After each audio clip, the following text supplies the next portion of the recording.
அனைத்து ஆசிரியர்களுக்கும் வணக்கம்.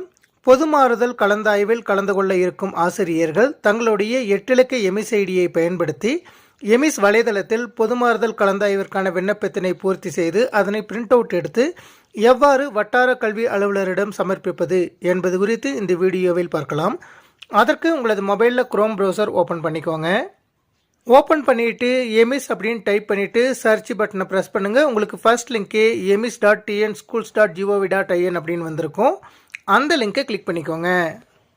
நீங்கள் கிளிக் பண்ணினதும் யூசர் நேம் பாஸ்வேர்ட் டைப் பண்ண சொல்லி கேட்கும். யூசர் நேம் அப்படிங்கிற இடத்துல உங்களுடைய 8 இலக்க எமிஸ் ஐடியை பயன்படுத்தி லாகின் பண்ணிக்கோங்க. நீங்கள் லாகின் பண்ணினதும் உங்களுடைய லாகின் பேஜ் வந்திருக்கும். அதில் ரைட் சைட்லேயே டவுன் ஏரோவுக்கு பக்கத்தில் 3 பிங்க் லைன்ஸ் இருக்கும். அதை கிளிக் பண்ணிக்கோங்க. கிளிக் பண்ணிவிட்டு அட்மின் அப்படிங்கிற ஹெட்டிங்கை கிளிக் பண்ணுங்கள்.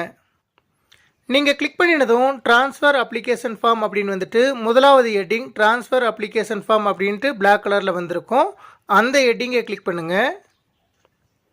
நீங்கள் கிளிக் பண்ணினதும் ட்ரான்ஸ்ஃபர் அப்ளிகேஷன் அப்படின்னு வந்துட்டு கலந்தாய்வு அப்படின்னு வந்திருக்கும். அதில் தாங்கள் கலந்து கொள்ள இருக்கும் கலந்தாய்வுகளை தெரிவு செய்யவும் அப்படின்னு கொடுத்துருக்காங்க.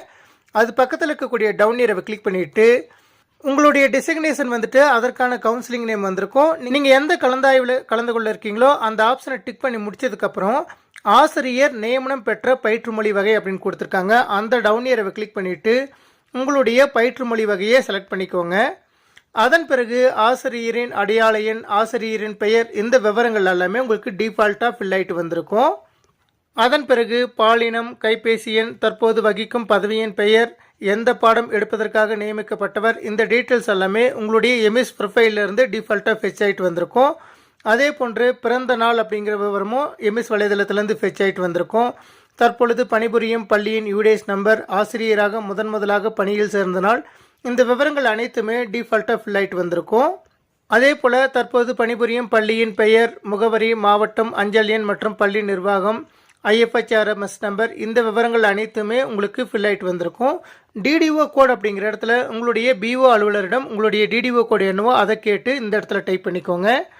அதன் பிறகு தற்போதைய பதவியில் முதலில் நியமனம் செய்யப்பட்ட நாள் அப்படிங்கிற விவரம், ஆசிரியரின் முகவரி, தற்போது பணிபுரியும் பள்ளியில் பணியேற்ற நாள், இந்த விவரங்களும் டிஃபால்ட்டாக ஃபில் ஆகிட்டு வந்திருக்கும். அடுத்து சிறப்பு முன்னுரிமை பணியின் போது இறந்த இராணுவரின் மனைவி, கணவர் அப்படின்னு ஆப்ஷன் கொடுத்துருக்காங்க. இந்த ஆப்ஷன் உங்களுக்கு அப்ளிகபிளானா ஆம் போட்டுக்கோங்க, இல்லைன்னா இல்லைன்னு போட்டுக்கோங்க. அதன் பிறகு மாறுதல் முன்னுரிமை ஏதேனும் உள்ளதா அப்படின்னு கேட்டிருக்காங்க. முன்னுரிமை இருந்ததுன்னா ஆம் அப்படின்னு போட்டுக்கோங்க, இல்லை அப்படிங்கிற பட்சத்தில் இல்லை அப்படின்னு போட்டுக்கோங்க. அதன் பிறகு முதலில் பணியில் சேர்ந்த பதவி அப்படிங்கிற டவுன் ஏரோவை கிளிக் பண்ணிவிட்டு எந்த பதவியில் நீங்கள்